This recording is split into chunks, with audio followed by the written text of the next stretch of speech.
Hey everyone, before we get started with data modeling, I wanted to take up some of the key concepts in data modeling in Power BI. So let's start. Power BI, you can divide it into three components, so essentially you've got the data model, you've got a reporting component where you have your visuals, and then you've got Power Query. So in a report, you've got report pages. There will be report visuals, which will hinge off the data that you've imported. There will be some static elements, and there will be bookmarks, which you can use to maybe build your report. And then in Power BI, you also have a data model. So the data model essentially is tables. And how do you get those tables? So you can connect to data sources using Power Query, and you import the table.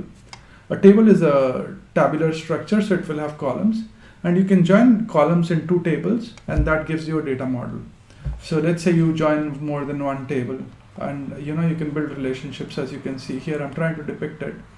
And you can also have calculated columns. So calculated columns is you can once you've imported your table, so you use Power Query to connect to a data source, get the data in, and then you create some calculated columns using DAGs.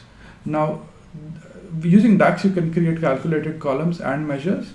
Measures are not materialized, calculated columns are, and you can use them to build relationships between tables as well.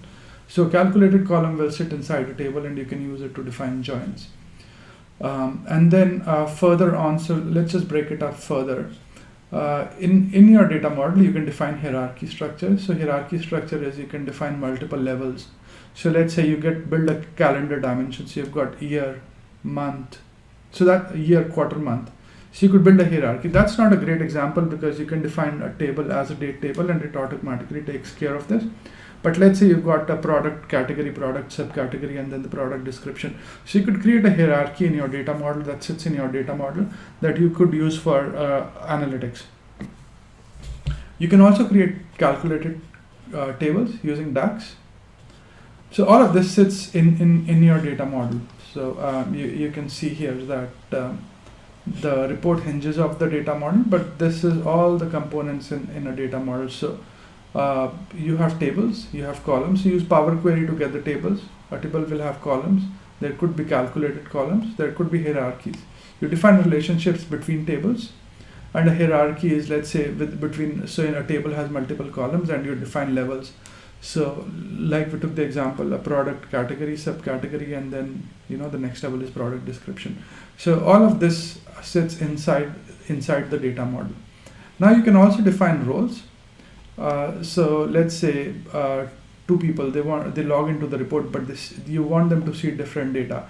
One could be a manager who can see all the information for all the geographies in a country. But the other one is a specific state manager, so he can only see data for a specific state. So you can define roles, and then you can define the rules there. So all of this information also goes into the data model and gets modeled as part of the data modeling process. So we'll cover all of this as we go along, but I just wanted to give you a very high level overview of the data modeling process before we delve deeper with the data modeling bit. So I hope you find this video useful, and thanks for watching this video. Please do subscribe to my channel and like my videos if you enjoy what I'm doing. Let me know if you would like me to take any specific topics. Cheers, bye.